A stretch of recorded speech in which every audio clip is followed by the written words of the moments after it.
Hello everyone, welcome back our channel Palsania Nursing Classes. So dear student, today we'll discuss about enema. क्या क्या पढ़ने वाले इस video में? डेफिनेशन के बारे में पढ़ेंगे कि एनीमा की डेफिनेशन क्या होती है। ठीक है, एनीमा का जो प्रोसीजर करते हैं उसका पर्पज क्या होता है सर, उसके बारे में पढ़ेंगे। क्लासिफिकेशन या बोले तो टाइप क्या होते हैं उनके बारे में पढ़ेंगे, और जो टाइप अपन पढ़ने वाले हैं उनको डिटेल में पढ़ेंगे। ओके, ये इस लेक्चर में अपन पढ़ने वाले हैं। ओके, सेकंड थिंग फ्रेंड्स, आपको बता दूं जल्द ही पल्सानिया नर्सिंग क्लासेस पे एमसीक्यू लाइव सेशन स्टार्ट होने वाला है, जहां पे अपन एमसीक्यू प्रैक्टिस करेंगे रिलेटेड टू टॉपिक जो वीडियोस हैं उनके, और जो इम्पोर्टेंट एमसीक्यू है एग्जाम के दृष्टिकोण से उनके बारे में डिस्कस करेंगे। Got it.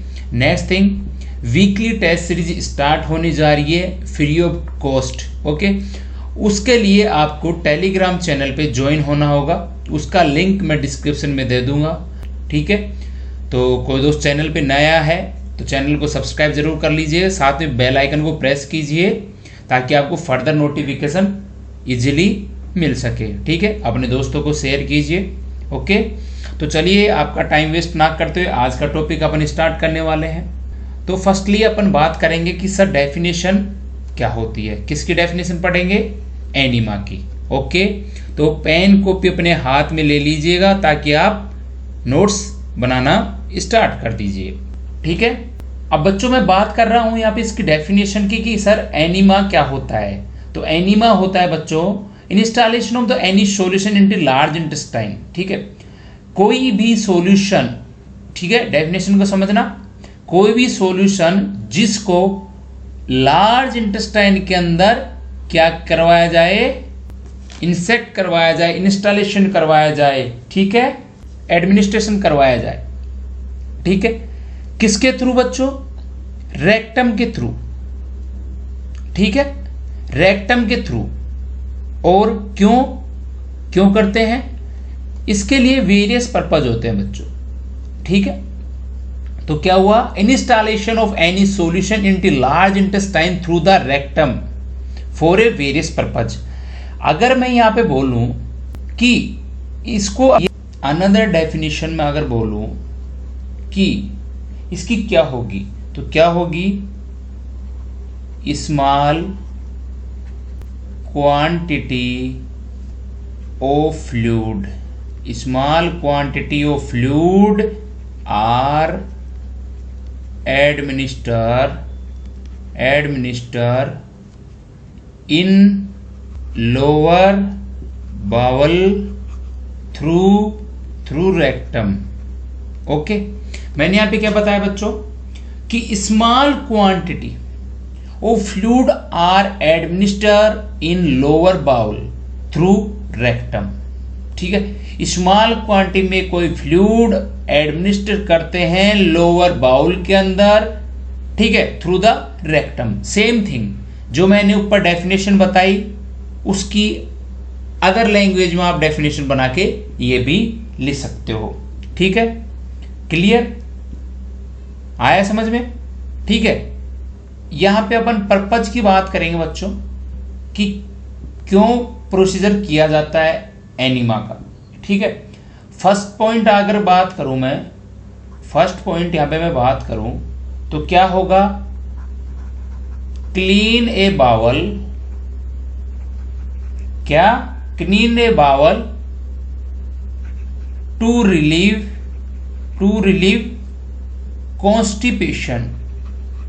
कॉन्स्टिपेशंस। ठीक है, फर्स्ट पर्पज क्या हुआ बच्चों कि कॉन्स्टिपेशन से रिलीफ कराने के लिए एनीमा का यूज लिया जाता है। एक पर्पज ये हुआ। सेकंड पर्पज की बात करूं तो या तो अपन बोल सकते हैं कि सर डायग्नोसिस करने के लिए, और बोल सकते हैं थेराब्यूटिक, क्या?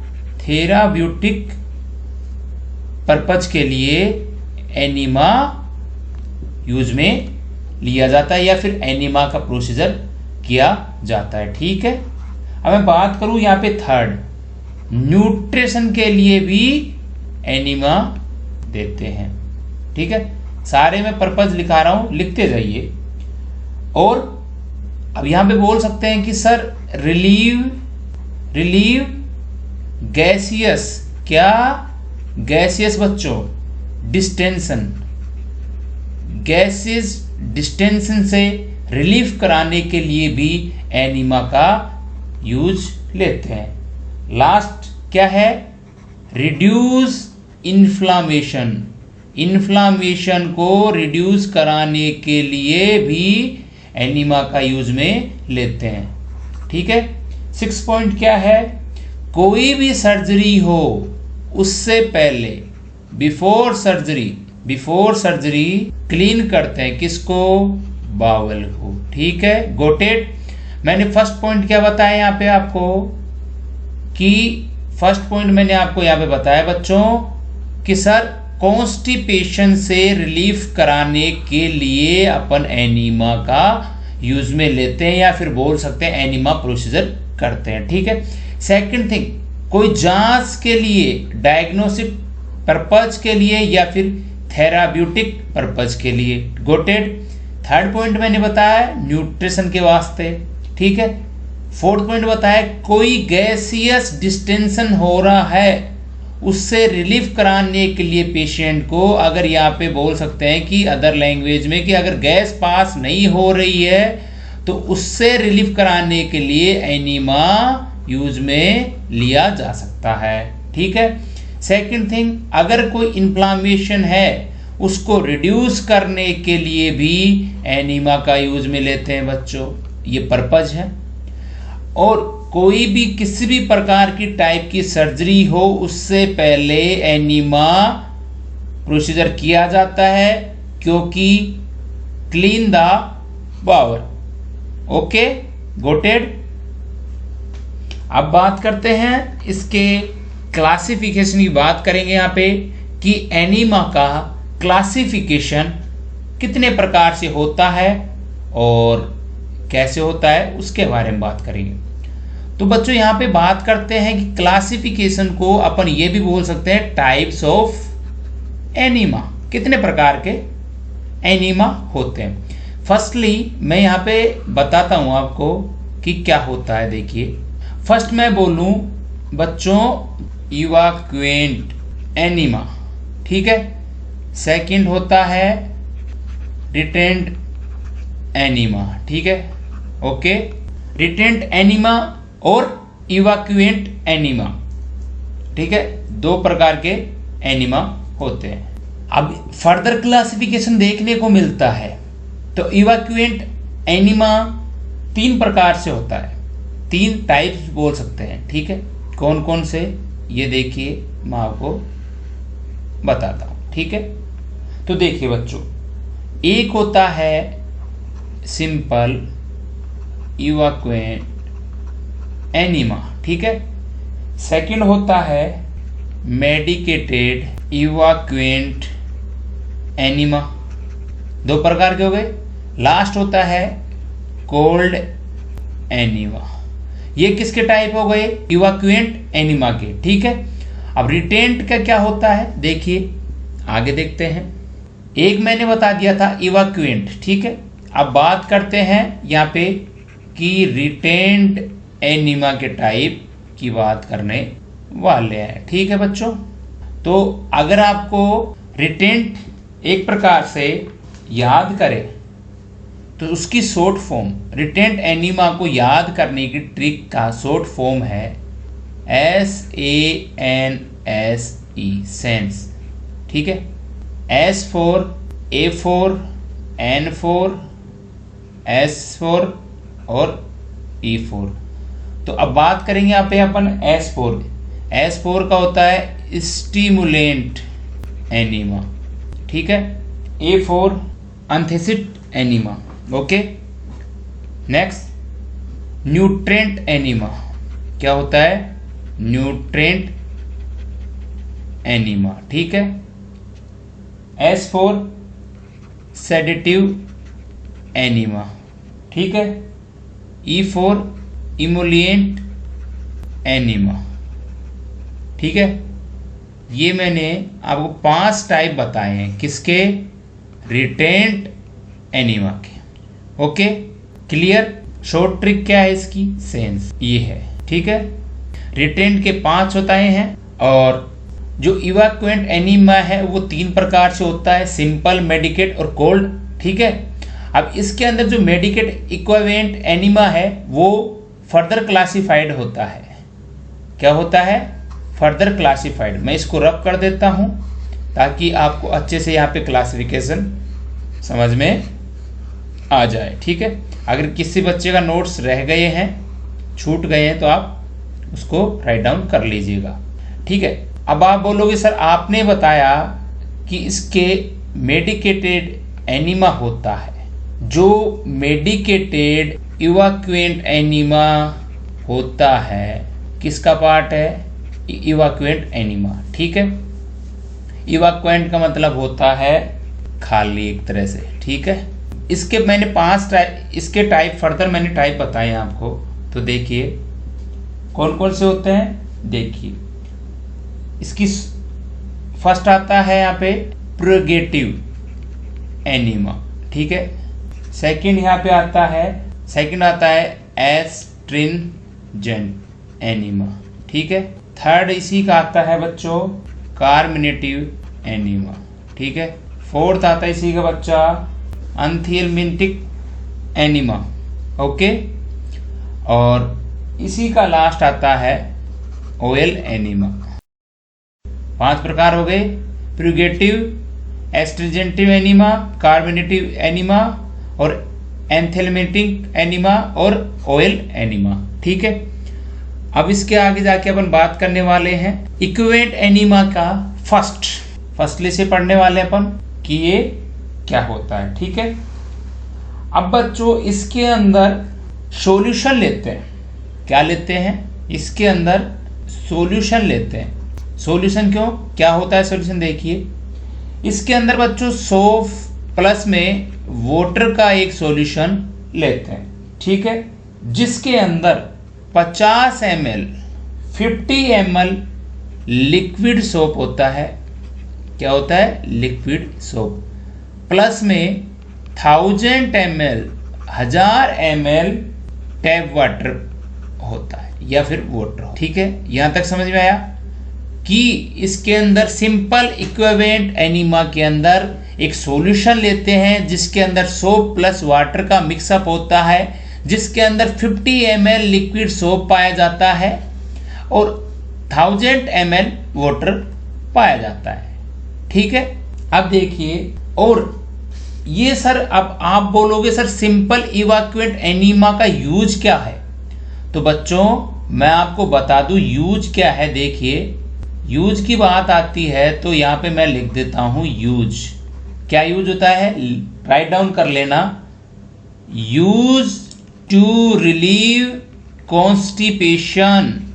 कॉन्स्टिपेशन, ओके, किसमें यूज लेते हैं, कॉन्स्टिपेशन को सबसाइड बोल सकते हो या फिर बोल दो कि रिलीफ, कॉन्स्टिपेशन से रिलीफ लेने के लिए, करने के लिए।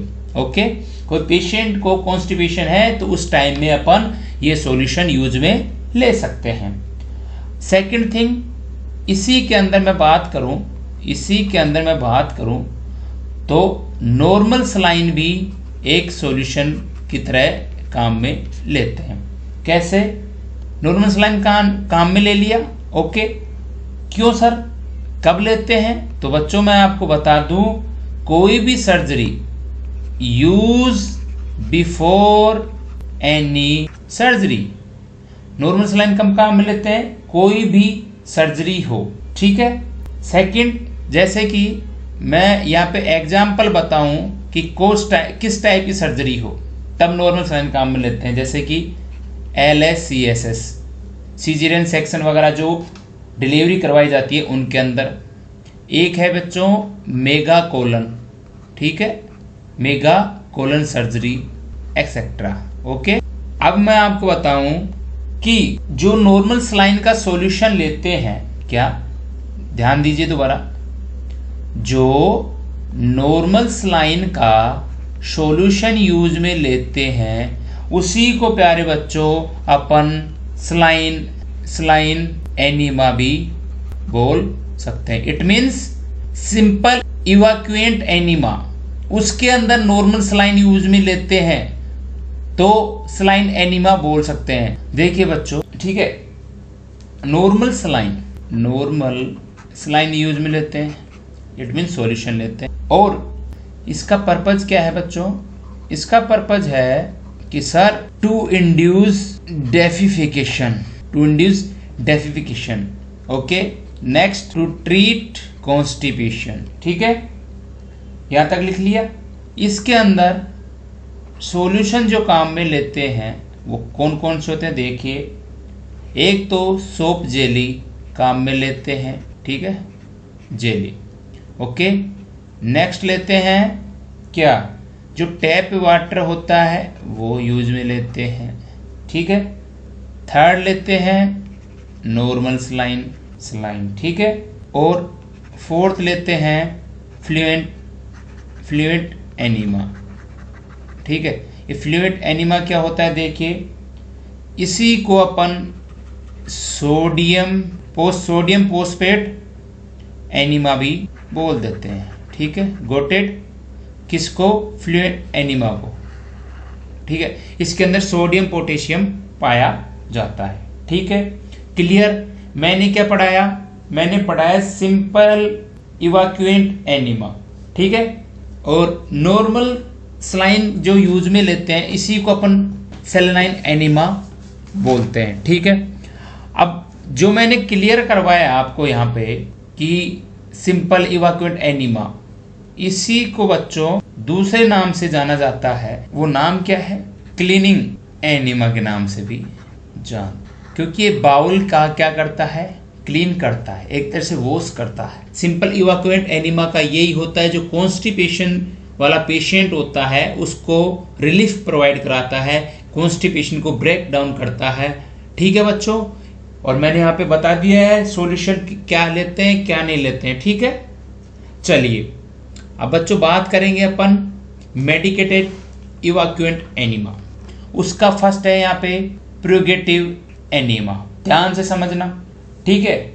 अब बच्चों ये क्या करता है, इसका मेन पर्पज क्या है, या फिर बोल सकते हैं कि यूज क्या है, तो लिखिए it is use to increase peristalsis movement. जो पैरासाइटिक मूवमेंट होते हैं उनको इंक्रीज करने के अंदर काम में आता है प्रोगेटिव एनीमा, याद रखना, ठीक है। और अब सॉल्यूशन की बात करें, आप बोलो सर सॉल्यूशन क्या होता है, देखिए इसके अंदर बच्चों फर्स्टली प्योर ग्लिसरीन काम में लेते हैं। एक होता है प्योर ग्लिसरीन, ओके।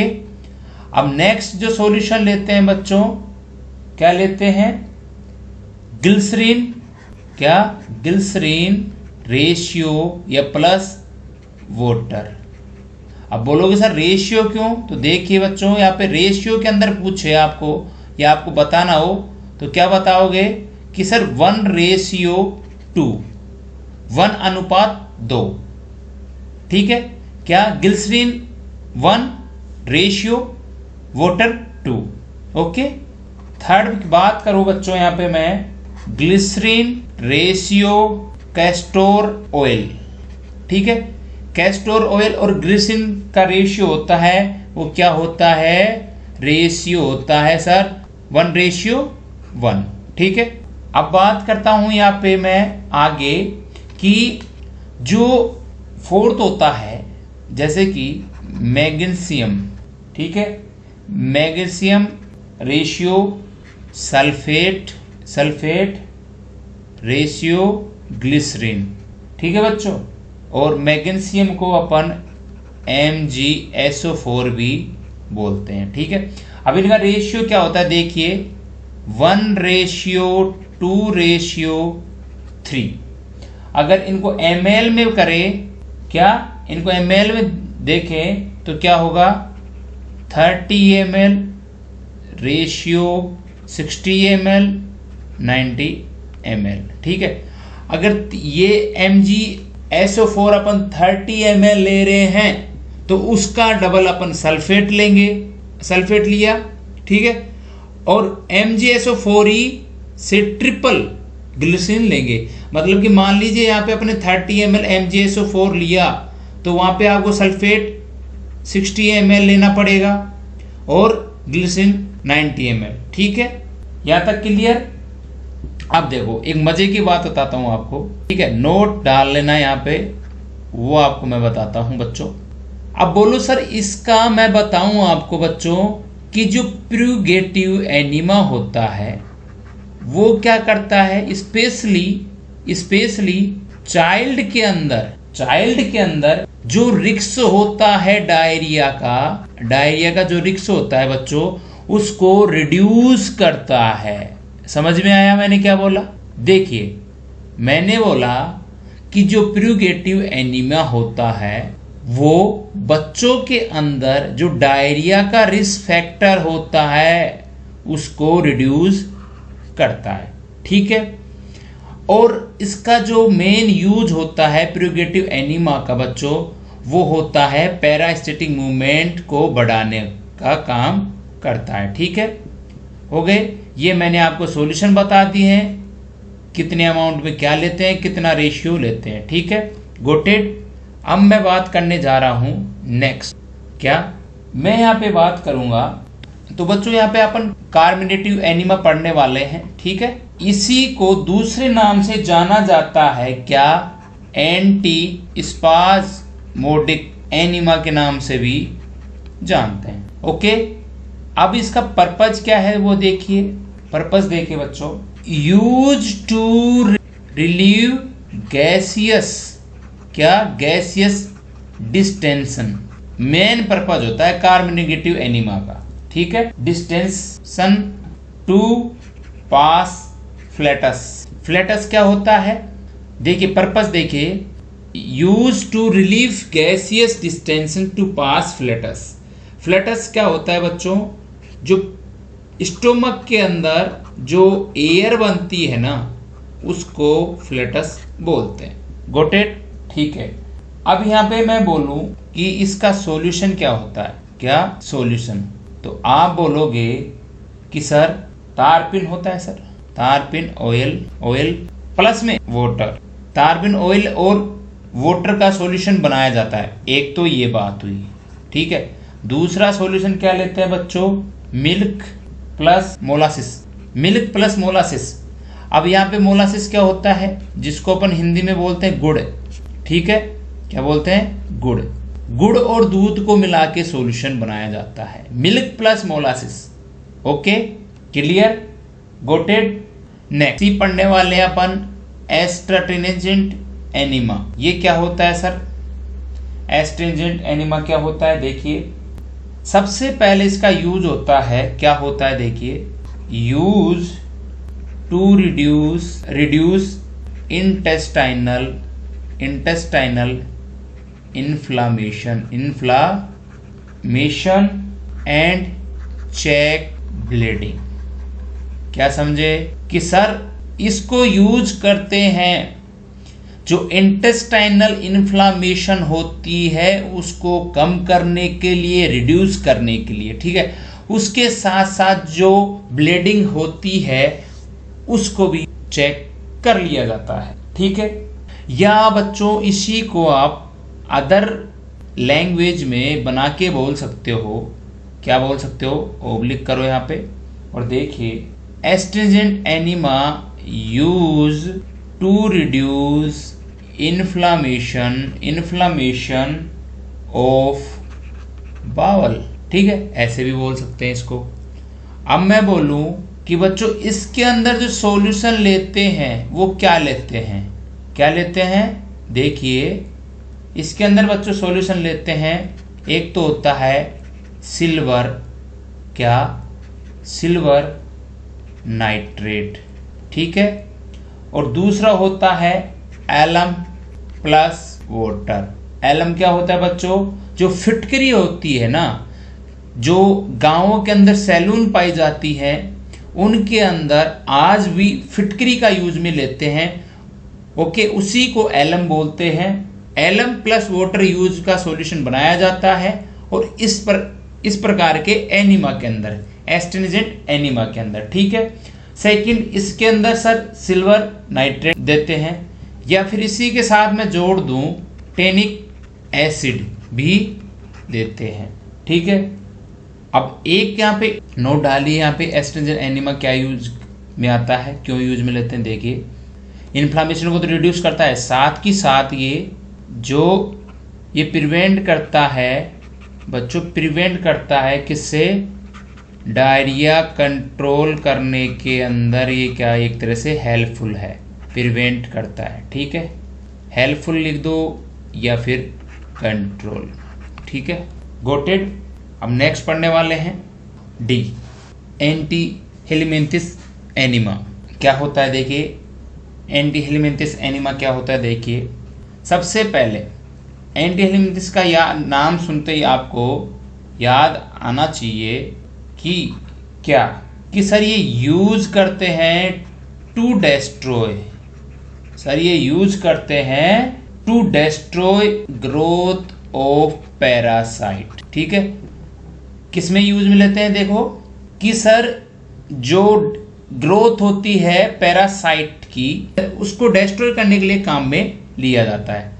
अब मैं आपको बता दूं, इसी को मैं अदर लैंग्वेज में लिखूं इसी लाइन को, तो कैसे लिख सकता हूं। देखिए, टू किल क्या, इंटेस्टाइनल वॉर्म्स, सेम थिंग है, पैरासाइट वॉर्म्स एक ही बात है, ठीक है।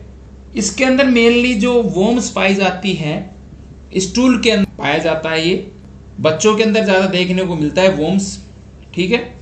और ये जो एनीमा यूज में लेते हैं, उसका पर्पज ये होता है कि जो पैरासाइटिक की ग्रोथ हो रही है उसको डिस्ट्रॉय किया जाए, ठीक है। अब इसके अंदर सॉल्यूशन क्या होता है। देखिए, सॉल्यूशन बच्चों होता है इसके अंदर साल्ट लेते हैं प्लस में वाटर लेते हैं, क्या लेते हैं, साल्ट लेते हैं प्लस में वाटर लेते हैं, 1:10 होता है, ठीक है। या फिर आप बोल दो कि सर इसमें तो हाइपरटोनिक सलाइन सॉल्यूशन यूज में लेते हैं, ठीक है।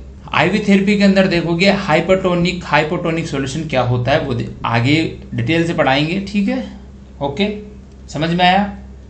अब मेडिकेट का लास्ट एंड फाइनल पढ़ने वाले हैं ओएल एनीमा, क्या बच्चों, कि सर अपन पढ़ेंगे ओएल एनीमा। तो इसको अंदर ओएल से आपको मैं बता दूं, इसका पर्पज या यूज क्या है। देखिए, use for soften hard faecal matter, आया कुछ समझ में। जो हार्ड स्टूल होता है उसको सॉफ्ट करने के लिए काम में लिया जाता है, ठीक है।